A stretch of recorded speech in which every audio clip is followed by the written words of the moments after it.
அனைவருக்கும்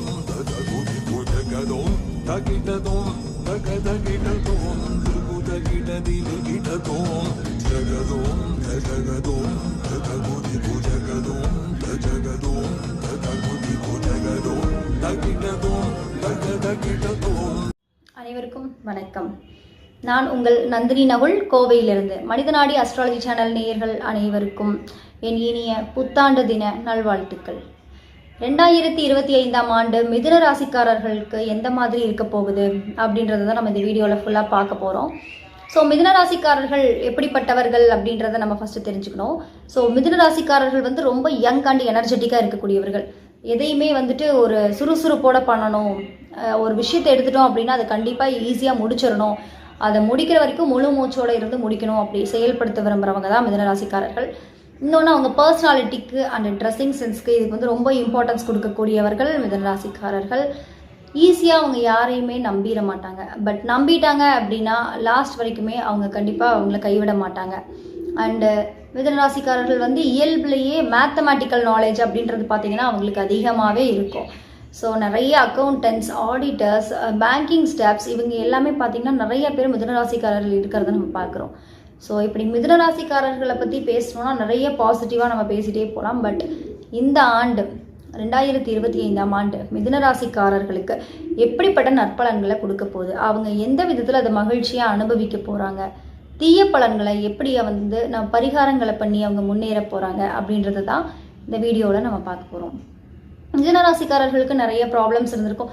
கேட்டகரிஸ் வைஸாக நம்ம சொல்லணும்னா நிறைய பேர் பிஸ்னஸ் பீப்புள்ஸ் இருந்திருப்பாங்க. ஸோ ப்ரைவேட் கன்சர்னில் ஒர்க் பண்ணிட்டு இருந்தவங்க இருந்திருப்பாங்க.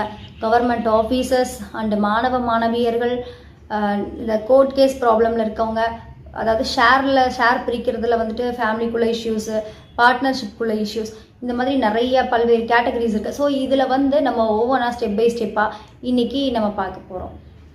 அப்படி பார்க்கும்போது ஃபஸ்ட்டு நம்ம இந்த ஆண்டு அவங்களுக்கு எந்தெந்த கிரகநிலைகள், எந்தெந்த ராசியில் எந்தெந்த கிரகநிலைகள் அமைஞ்சு அவங்களுக்கு இந்த இயர் தொடங்கி இருக்குது அப்படின்னு பார்த்தோம்னா, ரிஷப ராசியில் அவங்களுக்கு குரு வக்ர நிலையில் இருக்காங்க. அதாவது அவங்களுடைய ராசிக்கு 12ஆம் இடமான ரிஷப ராசியில் குரு வக்ர நிலையில் இருக்கிறதுனால குரு பெயர்ச்சிக்கு அப்புறமா அன்எக்ஸ்பெக்டட் எக்ஸ்பென்சஸ் அப்படின்றது இந்த லாஸ்ட் இயர் ஆண்டு முழுவதுமே அவங்களுக்கு இந்த மாதிரி அன்எக்ஸ்பெக்டட் மெடிக்கல் எக்ஸ்பென்சஸ், ஸோ இந்த மாதிரி நிறைய விரயங்கள் அவங்களுக்கு ஏற்பட்டிருந்திருக்கும்.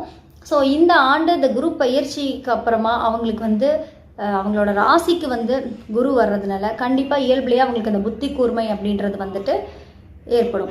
ஸோ அவங்க இந்த ஆண்டு பிஸ்னஸ் பண்ணிகிட்டு இருந்தவங்க லாஸ்ட் இயர் பிஸ்னஸ் பண்ணி நிறைய லாஸ் ஆயிடுச்சு, நான் பார்ட்னர்ஷிப் போட்டிருந்தேன், ஸோ என்னை ஏமாற்றிட்டாங்க, ஸோ இந்த மாதிரி நிறைய பேர் இருப்பீங்க இல்லையா. ஸோ இந்த ஆண்டு கண்டிப்பாக நீங்களாம் பிஸ்னஸ் ஸ்டார்ட் பண்ணலாம். குரு பயிற்சிக்கு அப்புறமா நீங்கள் பிஸ்னஸ் ஸ்டார்ட் பண்ணுங்கள். உங்கள் ராசிக்கு குரு வரும்போது உங்களுக்கு இந்த ஆண்டு முழுவதுமே அது உங்களுக்கு சப்போர்ட்டாக இருக்கும். இன்னொன்று நிறையா பிரான்ச்சஸ் ஸ்டார்ட் பண்ணுற அளவுக்கு உங்களுக்கு இந்த ஆண்டு நல்ல ஆண்டாக தான் இருக்குது. உங்களுக்கு ரொம்ப இந்த ஆண்டு சாதகமானதாக தான் அமைஞ்சிருக்கு. அண்டு கடகராசியில் பார்த்தீங்கன்னா உங்களுக்கு செவ்வாய் வக்ர நிலையில் இருக்குது. ஸோ கடகராசியில் செவ்வாய் வக்ரன், சந்திரனுடைய வீட்டில் செவ்வாய் வக்ரம் நிலையில் இருக்குது. 6க்கு 11 கூடியவர் உங்களோட ராசிக்கு 2ஆம் இடத்துல இருக்கிறது கண்டிப்பாக உங்களோட தாய் வழி உறவினர்கள் கூட உங்களுக்கு சின்ன சின்ன மனக்கசப்புகள், சங்கடங்கள் இந்த மாதிரி ஏற்பட்டிருக்கும். ஸோ இது நீங்கள் பார்த்து, அதாவது ஆல்ரெடி நம்மளுக்கு இப்படி தான் ஒரு ப்ராப்ளம் இருக்குன்றப்ப அதை நம்ம ஃபஸ்ட்டே கொஞ்சம் ப்ரிகாஷன்ஸ் எடுத்துக்கிறது நல்லது. ஸோ அப்படி பார்க்கும்போது உங்கள் தாய் வழி உறவினர்கள், உங்கள் பாட்டனார், இப்படி உங்களுக்கு இருந்த மனசங்கடங்கள், மனக்கசப்புகள்லாம் இந்த வருஷம் அது டோட்டலாக மாறி உங்களுக்கு மகிழ்ச்சியை கொடுக்கக்கூடிய தருணமாக தான் இந்த ஆண்டு இருக்க போகுது. நெக்ஸ்ட்டு கன்னி ராசியில் உங்களுக்கு கேது ராசிக்கு 4ஆம் இடத்துல இருந்து இந்த ஆண்டு உங்களுக்கு பயிற்சியாகி உங்களுடைய ராசிக்கு 3ஆம் இடத்துக்கு வரும். ஸோ அப்படி பார்க்கும்போது இந்த ஆண்டு 4ஆம் இடத்துல இருக்கிறதுனால நான் ஆல்ரெடியே சொன்ன மாதிரி பார்ட்னர்ஷிப்புக்குள்ளே அண்டு குடும்பத்துக்குள்ளே நம்ம அந்த இடம் பிரிக்கிறது, பாக பிரிவினை, இந்த டைம்லலாம் நம்மளுக்கு ப்ராப்ளம்ஸ் வந்திருக்கும். ஸோ இந்த ஆண்டு அது பிரச்சனையாக போயிட்டு இருந்தது அனைத்துமே உங்களுக்கு சாதகமாக முடியும். இன்னொன்று நம்ம கண்டிப்பாக மாணவ மாணவியர்களுக்கு சொல்லணும் அப்படின்னு பார்த்தீங்கன்னா, கண்டிப்பாக கான்சன்ட்ரேஷன் இல்லாமல் ரொம்ப என்டர்டெயின்மெண்ட் பண்ணி என்ஜாய் பண்ணணும் அப்படின்ற மைண்ட் செட்டில் இருந்தவங்க கூட இந்த வருஷம் கான்சன்ட்ரேட் பண்ணி படிக்கணும் அப்படின்னு நினைப்பாங்க.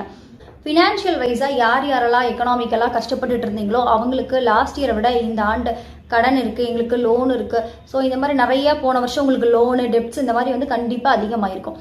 ஸோ சனி பயிற்சிக்கு அப்புறம் உங்களுக்கு கண்டிப்பாக அது எல்லாமே உங்களுக்கு படிப்படியாக கம்மியாகும். ஸோ அந்த மாதிரி இருக்கிறவங்க வந்துட்டு ரொம்ப கவலைப்பட வேண்டியது கிடையாது.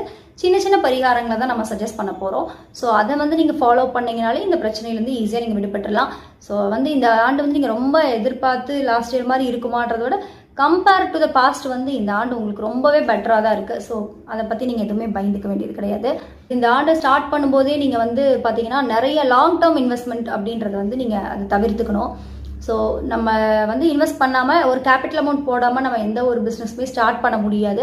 ஸோ அப்படி பார்க்கும்போது நீங்கள் இன்வெஸ்ட் பண்ணுங்கள். பட் வந்து உங்களோட அளவுக்கு மீறி நீங்கள் இன்வெஸ்ட் பண்ணாமல் ஸோ உங்களால் முடிஞ்ச அளவுக்கு நீங்கள் இன்வெஸ்ட் பண்ணி பண்ணுங்கள். பட் வந்து அதிகமாக லாங் டேர்ம் இன்வெஸ்ட்மெண்ட் அப்படின்றத வந்து நீங்கள் தவிர்த்துக்கிறது நல்லது இந்த சமயம். ஸோ ராகு பெயர்ச்சிக்கு அப்புறம் நீங்கள் அது பண்ணிக்கோங்க. பட் இந்த புத்தாண்டு ஸ்டார்ட் ஆகிற டைமில் இதை நீங்கள் கொஞ்சம் அவாய்ட் பண்ணிக்கிறது நல்லது. ஸோ ஓவராலாக பார்க்கும்போது மிதுன ராசிக்காரர்களுக்கு இந்த ஆண்டு வந்து ரொம்ப நல்லாவே இருக்குது. அண்டு கவர்மெண்ட் ஸ்டாஃப்ஸ்க்கு நம்ம சொல்லணும்.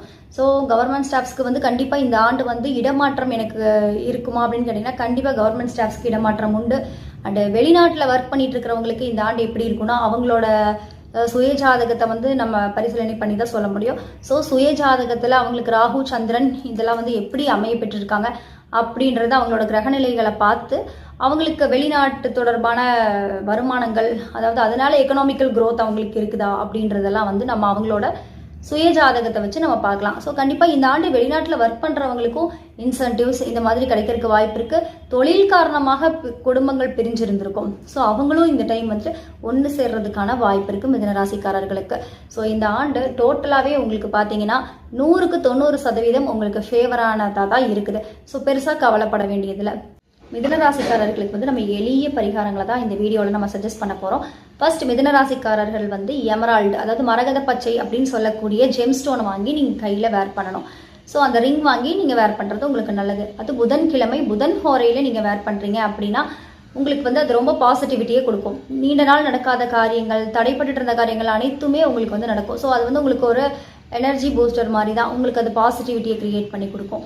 இன்னொன்று பார்த்தீங்கன்னா இந்த ஆண்டு நீங்கள் ஒரு முறையாவது குருவாயூருக்கு போயிட்டு வாங்க. ஸோ குருவாயூர் கோவிலுக்கு நீங்கள் போய் பசுனை தானம் கொடுத்துட்டு வர கண்டிப்பாக உங்களுக்கு வந்து வாழ்க்கையில் மகிழ்ச்சியான தருணங்களை வந்து ஏற்படுத்திக்கூடிய வாய்ப்பு இருக்குது. ஸோ நீங்கள் அதுக்கு கண்டிப்பாக வந்துட்டு குருவாயூர் போயிட்டு வாங்க. அப்படி போக முடியாதவங்க பக்கத்தில் இருக்க பெருமாள் கோவில், கிருஷ்ணர் கோவில், இங்கே கூட நீங்கள் பசுனை தானம் கொடுக்கலாம். அண்டு பார்த்தீங்கன்னா வெட்னஸ்டே ஒரே ஒரு தடவை, அதாவது ஒரு நேரமாவது நீங்கள் வந்து ஃபாஸ்டிங் இருந்து பெருமாள் வழிபாடு பண்ணிட்டு வருவது உங்களுக்கு வந்து இந்த ஆண்டு முழுவதுமே நீங்கள் பண்ணிட்டு வந்தீங்கன்னா உங்களுக்கு அது ரொம்ப சிறப்பாக இருக்கும். மாணவர்கள் கல்வியில் கொஞ்சம் வீக்காக இருக்காங்க அப்படின்றவங்கள கண்டிப்பாக நீங்கள் திருவெண்காடு, அதாவது மயிலாடுதுறை டிஸ்ட்ரிக்டில் இருக்கிற திருவெண்காடு ஸ்தலத்துக்கு நீங்கள் போயிட்டு வருவது வந்து உங்களுக்கு ரொம்ப சிறப்பாக இருக்கும். ஆனால் முடிஞ்சால் மீனாட்சி அம்மன், அது வந்து புதன் ஸ்தலம். ஸோ மீனாட்சி அம்மன் கோவிலுக்கும் நீங்கள் வந்து வழிபாடு பண்ணிட்டு வாங்க. ஸோ இதுவும் உங்களுக்கு நற்பலன்களை ஏற்படுத்தி கொடுக்கறதுக்கு வாய்ப்பு இருக்குது. ஸோ இந்த எளிய பரிகார முறைகளை மட்டும் நீங்கள் இந்த ஆண்டு கடைபிடிச்சிங்கன்னா போதும். மற்றபடி உங்களுக்கு நீங்கள் பயப்படுற மாதிரி இந்த ஆண்டு உங்களுக்கு எதுவுமே இல்லை. கம்பேர் டு த பாஸ்ட் வந்து இந்த ஆண்டு வந்து உங்களுக்கு ஃபேவராக சாதகமானதாக தான் இருக்குது. ஸோ மிதுன ராசிக்காரர்கள் அனைவருக்கும் என்னுடைய வாழ்த்துக்கள். நன்றி, வணக்கம்.